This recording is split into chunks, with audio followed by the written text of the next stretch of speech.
Transitive को हिंदी में कहते हैं सकर्मक और इनट्रांजिटिव को हिंदी में कहते हैं अकर्मक। हिंदी में पढ़ते हो, याद आ गया होगा। कर्म का मतलब इंग्लिश में ऑब्जेक्ट होता है। तो ऐसी वर्ब जिसके पास अपना ऑब्जेक्ट है ट्रांजिटिव, और ऐसी वर्ब जिसके पास अपना ऑब्जेक्ट नहीं है इनट्रांजिटिव। अब ऑब्जेक्ट क्या होता है मैम? जिसके ऊपर वर्ब का असर दिखता है वो ऑब्जेक्ट होता है। जिसके ऊपर वर्ब का असर दिखता है वो ऑब्जेक्ट होता है। मैं पढ़ा रही हूं किसको? आपको। हमें बोलना चाहिए था बच्चों को, ऐसे थर्ड पर्सन बना देते हो। किसे पढ़ा रही हूं? फिलहाल आप सबको पढ़ा रही हूं, तो आप सब यहाँ पे ऑब्जेक्ट हैं। काम मैं कर रही हूं, मैं सब्जेक्ट हूं। पढ़ाना मेरा काम है, ये वर्ब है। मेरे काम का असर किस पे दिखेगा? आप पे दिखेगा। तो आप सब क्या हो गए? ऑब्जेक्ट हो गए। साहिल, जुल्फी को थप्पड़ मारी हो एक बार सिर पे। ये जुल्फी है, मार। हाँ, साहिल ने क्या किया? स्लैप। किसको? जुल्फी को। तो सब्जेक्ट कौन हुआ? साहिल।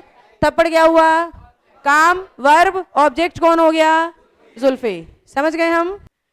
तो साहिल सब्जेक्ट हो गया, जतिन ऑब्जेक्ट हो गया। जुल्फी आ रहा था मेरे मुंह से। जतिन ऑब्जेक्ट हो गया और मारना क्या हो गई? मेरे ख्याल से ऑब्जेक्ट समझ में आ गया। अब हमारा डेफिनेशन क्या बोल रहा है कि जहां पे ऑब्जेक्ट है वो वर्ब ट्रांजिटिव और जहां पे ऑब्जेक्ट नहीं है वो वर्ब। अब इस सेंटेंस में ऑब्जेक्ट था क्योंकि हमें काम होता हुआ दिखा और उस पर असर भी दिखा, उसने रिएक्ट किया। अब मैं ना फूंक मार के वो सामने वाली दीवार उड़ाना चाह रही हूं, उड़ गई। असर दिखा ऑब्जेक्ट पे, काम तो मैंने किया।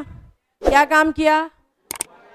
ब्लोइंग बोलेंगे इसको, BLOWING। क्या किया मैंने?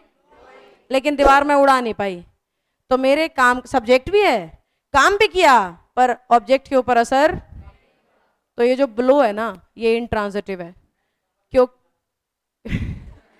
क्योंकि इसके पास अपना ऑब्जेक्ट नहीं है। समझ गए हम बात को? जिस वर्ब के पास अपना ऑब्जेक्ट नहीं होता वो इनट्रांजिटिव होती है, और जिसके पास अपना ऑब्जेक्ट होता है वो ट्रांजिटिव। तो आपको स्ट्रेट अवे ये पता करना होता है सेंटेंस में कि इज ऑब्जेक्ट विजिबल और not. If your object is visible, that verb is 100% transitive. If your object is not visible, that particular verb is 100% intransitive. समझ जाएंगे हम?